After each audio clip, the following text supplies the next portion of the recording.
tanda-tanda kekuasaan Allah. Begitu kaya rayanya Indonesia. Saya hampir diundang pengajian gelut karo panitia. Kenapa sampai mau gelut? Saya salah paham dengan bahasa orang Indramayu. Saya jauh-jauh dari Cilacap datang jam 9 pagi, berangkatnya subuh, Bu. Dan sampai sana ada panitia muslimat cantik orangnya, bahasanya halus menurut beliau. Karena bilang begini, mumpuni bukan kesel mangga geleleng. Saya ngatak Jawanya udah Jawa kasar, Pak. Tapi menurut saya kaget dengan bahasa mangga mumpuni geleleng. Saya ngebatin, aduh sekang Cilacap, nyonang Indramayu pun geleleng. Di Indramayu geleleng itu artinya tiduran, istirahat, leyeh-leyeh karena jari perjalanan jauh. Berarti kan niatnya memang udah bagus tuh. Silahkan geleleng dulu. Tapi kan di Cilacap tempat saya, geleleng itu artinya iwak karep mati, Bu. Hampir saya gelut sama panitia. Tapi akhirnya saya belajar. Saya akhirnya ngaji di daerah seluruh pulau di Indonesia, walaupun belum saya injakan kaki di semuanya, tapi saya belajar. Kayak contoh, saya ngaji sampai Taiwan, orang ketang sie-sie ni hauma. Saya harus belajar di mana bumi dipijak, disitulah langit dijunjung. Saya nggak tahu bahasa orang Melayu, taunya ya bahasa Indonesia. Soalnya kalau saya belajar Melayu, saya harus belajar sama upin-upin terlebih dahulu. Akhirnya saya ngaji di Papua. Kiranya saya tidak menciderai adat orang Papua. Bagaimana saya ngaji di orang Sunda? Abi itu biasa bahasa Sunda, biasanya cuma salit-salit mukul. Ngaji sampai daerah Kalimantan, bagaimana saya sedikit ngerti bahasa mereka supaya mereka paham. Tapi pertama kali saya ngaji di Indramayu dulu tahun 2015 di Kecamatan Royak, Kabupaten Indramayu, Jawa Barat, hampir saya gelut sama panitia gegara geleleng, Pak. Tapi pertama kali saya dengar bahasa saweran di satu majelis taklim dulu tahun 2016 di daerah Kulon, tapi nggak saya sebutkan daerahnya, punten maaf. Saya cuma menyampaikan saya pertama kali tahu ada bentuk namanya saweran. Maaf agak sensitif ini. Saweran kan biasanya untuk biduan ya, Bu ya. Tapi pertama kali saya mendengar saweran di satu majelis taklim dulu tahun 2016.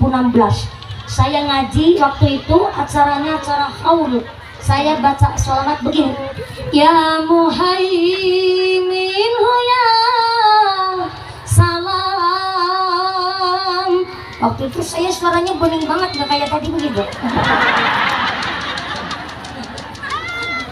Karena suaranya bening banget waktu itu 2016, sehingga ada seorang kiai kesepuan pakai sorban maju ke depan di panggung itu. Beliau ngebawa duit 50 ribuan dua, dilemparkanlah ke panggung. Saya waktu itu nggak tahu maksudnya apa ya, saya biarin, orang nggak buat saya, kecuali kalau dicungkan. Berarti kan buat saya. Mau dilempar, udah dilempar di panggung. Saya pikir bukan buat saya. Selawatnya udah selesai, tertiba ada ibu-ibu nyeletuk ngomong, mumpuni gue dititor, ikut jenenge saweran. Tuk, saya buatin, hah? Aku disawer, guys. Pertama kali saya nampi saweran, sehingga saya belajar lagi. Apakah saya yang kurang informasi? Kenapa saya sholawatan kemudian disawer? Lebih ngulon lagi, bervariasi model saweran. Ada kemarin satu hajat dari panitia udah menyiapkan duitnya gede-gede yang buat nyawer, ketanewah, tusanewu, terus diikat pakai tali rafiah. Nah ternyata saya lagi baca sholawat ketika lagi ngaji, kemudian saya pula ajaknya naik ke atas panggung, saya dikalungin duit itu. Saya mau langsung tegur, langsung khawatir dia kewirangan izin, dia malu. Saya nggak tegur, ya agak sedikit kurang etis. Jadi akhirnya saya kemarin baru nerima saweran lagi, namanya Mbah Ruswanto. Udah saya apal itu orang, karena setiap nyawer pakai amplop ditulis tolong saya bacain sholawat Jibril, tolong saya dibacain sholawat Tibil Qulub. Setiap saya ngaji di daerah situ dia datang. Terakhir kemarin malam dia nyawer di desa Parung Kamal, kecamatan Lumbir, Kabupaten Banyumas, dengan ucapan, mumpuni saya bacakan sholawatnya Sunan Bonang dengan bahasa yang indah. Mungkin ini yang lebih agak etis. Pak Bupati nggak usah ngerogosak katok, nggak usah. Tenang, saya nggak salah.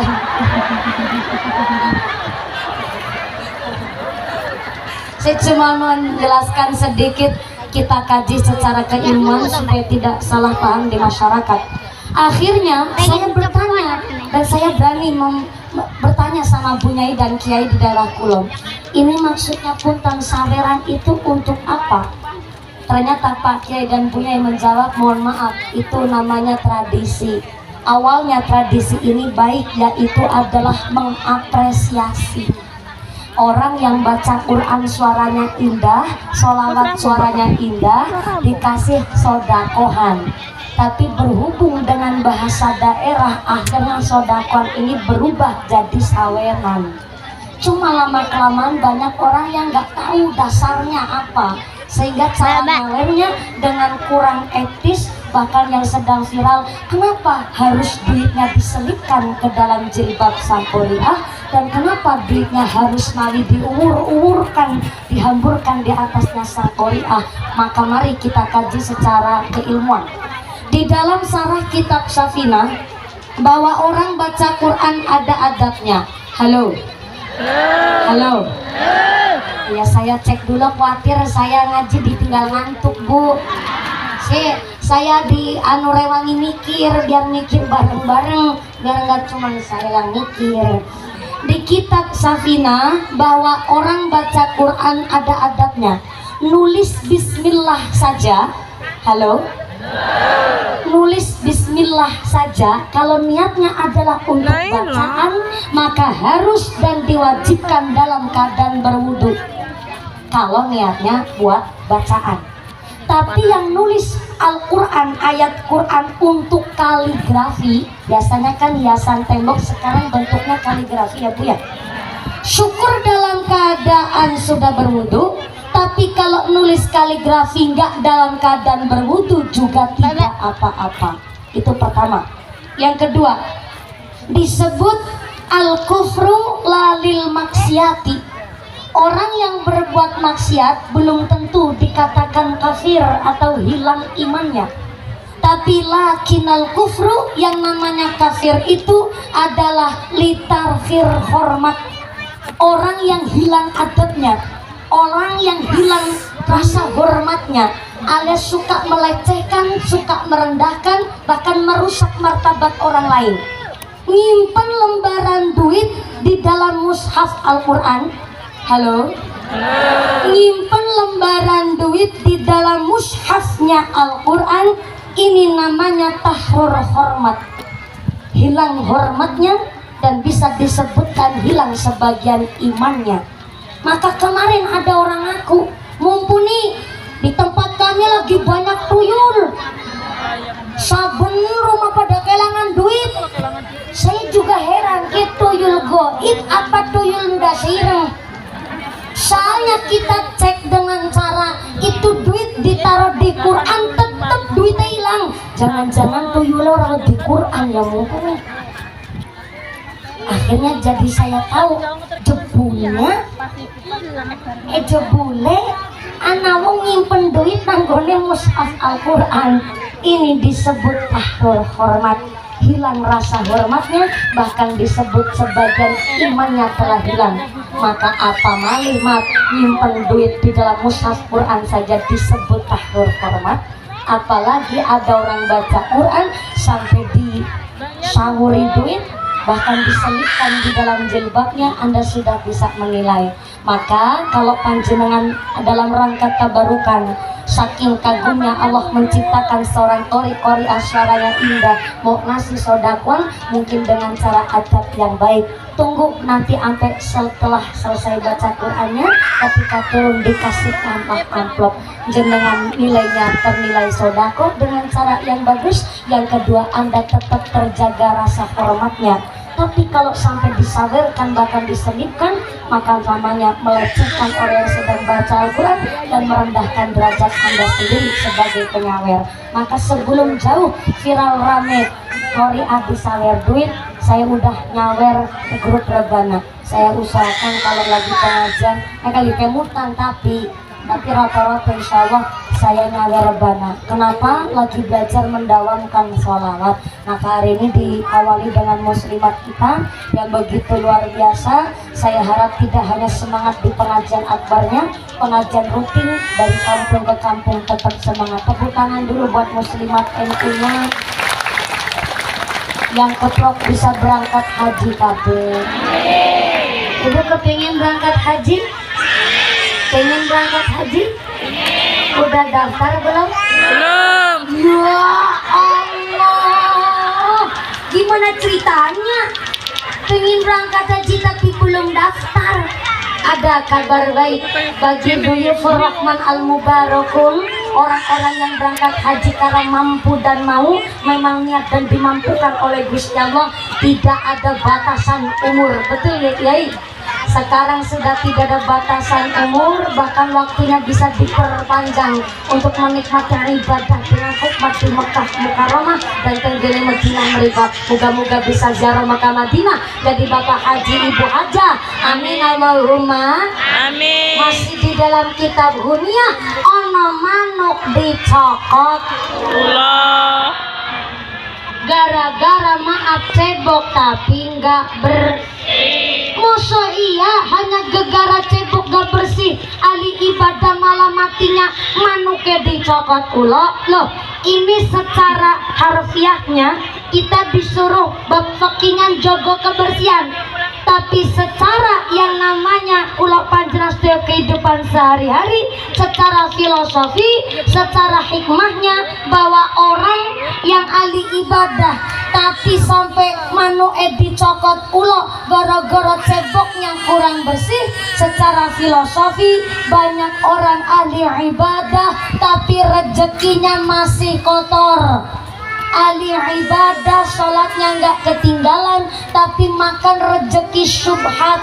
Sholat si sholat 5 waktu nggak ketinggalan tapi masih jadi rentenir, ngerolas no duit, manak no duit, namanya toma minanas, suka ngakali minteri hartanya orang lain, kena bentuk, kena azab, dibenci oleh Gusti Allah. Tetangga utange 10, nampane 9, nyarutange 15, rentenir toma minanas. Ada pedagang curang nimbang barang sekilo 10 ons kudune malah cuman 9 ons, toma minanas. Berangkat ke kebun rawat nampingi galengan paculengan nangi patoknya dijejak. Kebun tetangga nyuti kebunnya dewek ngambani. Ada di sini orang begitu? Ada. Berangkat orang wonge.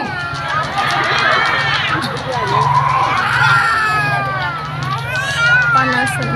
Ibunya anto Petesi pendul ditebas-tebasno. Awas deh. Lamun pendul kembangnya pete dadi pete temenanan. Namanya pendul kembang pete.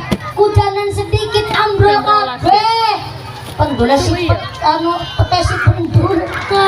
Tebas-tebasno. Peleme si pakel ditebas-tebasno. Lamun si lamun pentile. Pentile sapa? Lagi cerita pentile pelem. Pelem si pentil tebas-tebasno. Lamun si lamun pentile dadi pelem temenanan. Toma minanas. Minteri dunyane wong dibentuk oleh Gusti. Jadi petani curang, jadi pedagang curang, barangnya wis bosok dioplos karo sing masih bagus, yang busuk ditaruh di tengah, yang bagus-bagus ditaruh di pinggir. Tomat minanas dipilih sama masyarakat, digaji sama pemerintah oleh masyarakat. Jam 8 pagi di kantor ngurusi rakyat, malam jam 10 isuk ke sinang omah medang kopi ungkang-ungkang dolanan HP. Tomat minanas. Bukan bupati, bukan lurah sini, bukan camat sini, ngono. Bisa lagi tadi. Tomat minanas. Ngomong-ngomong jam berapa? Jam berapa? Jam berapa? Jam 10. Jam 12. Jam 10. Tomat minanas. Kan jam 12, ngomongnya jam 10.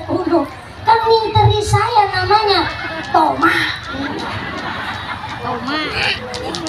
Sallu ala Nabi Muhammad. Sebenarnya tadi saya perjanjian sama Pak Kepala Desa Pak Lurah Putro dan Forkompinjam serta panitia, saya naik lebih awal jam 10 biar jam setengah 12 turun. Kenapa? Kan sholat zuhurnya jam berapa ya Pak Kiai? Jam berapa? Setengah 1. Betulan tuh sini zuhurnya setengah 1.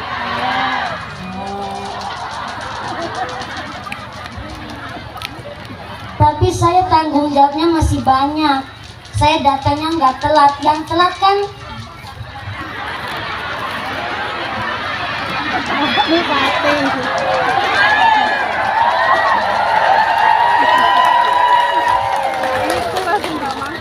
beliau telat karena ada alasan, yaitu hari security, sehingga ketua PNI beliau Ibu Bupati Ibu Hajah Sukiman, benar ya Bu Hajah Sukiman ya, halo Ibu Hajah PNI Sukiman, beliau ketua tim penggerak PKK dan beliau adalah ketua TMI Kabupaten Rohul. Jadi tadi beliau ikut serta dalam donor darah sehingga datang ke sini agak telat. Tapi ya bagaimana Bu, namanya pimpinan nggak bisa disalahkan dong. Tetap yang salah mumpuni, salah kegasihkan.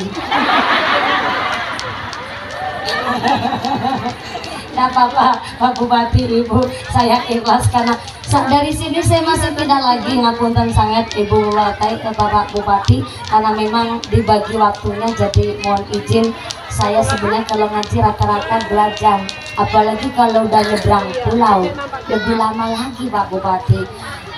Gimana?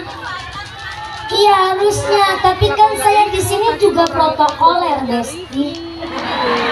Saya jatah di sini ngaji 2 jam, naik jam 10 turun jam 12. Gak percaya? Dengerin nanti Pak Kepala Desa. Gak jauh-jauh begitu ya Allah, Bu ngejemput saya. Saya dari sini masih pindah lagi, udah dijemput sama panitia berikutnya di mana lupa saya. Muara Jaya Bu. Iya jauh kan.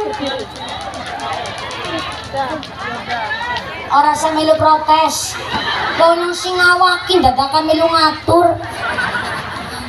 Dekat kalau Pak Bupati minjemin helikopter sama saya Bu, dekat. Tapi ini masalahnya jalurnya darat, malah nanti juga nyebrang pulau pula. Nyebrang pulau ini saya, maka mohon izin lain kesempatan moga-moga bisa soal lagi saya di Sialang.